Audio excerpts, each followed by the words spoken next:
In this video we examine three different formulae for measuring the area of a triangle. The first is the old formula area equals half base times height. The second is a formula that you can use if you know two sides and the angle between them. Area equals half AB times sine C. And the third is called Heron's formula, and you can use it if you know the three sides of the triangle. Let's have a look at some examples. In this first one, we know the base and the height, so it's a case for area equals half base times height. Put the numbers in and it should work out pretty well. Don't forget that the units of your answer are in square units.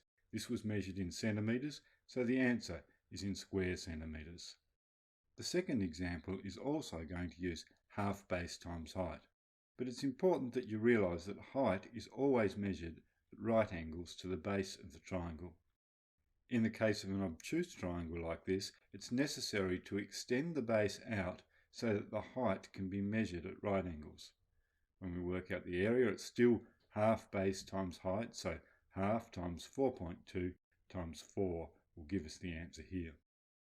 The next questions use the formula area equals half AB times sine of angle C. When you're using this formula, it's important that the angle is between the two known sides. The first example is set up beautifully for this. You can see that the angle 28 degrees is between the two sides that we know. So area equals half times 6.4 times 7.2 times the sine of 78. The next one is not so well set up. We need to know the angle between the known sides. But we can work this out because the sum of the angles in a triangle is equal to 180 degrees. You need to do a little arithmetic to work out that the angle between these sides is 60 degrees. In the last questions you can see that we know all three sides of the triangle. This is a case where you can use Heron's formula. You'll notice that Heron's formula features the variable s. S is the semi-perimeter of the triangle, or half the perimeter. Let's see how Heron's formula can be used in the examples.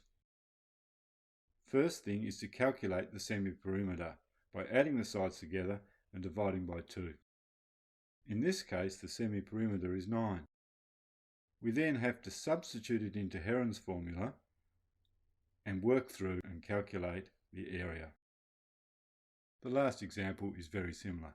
We first have to calculate the semi-perimeter by adding together the sides and then dividing by 2, and then substitute that value into Heron's formula s times s minus a times s minus b times s minus c and take the square root to work out the area.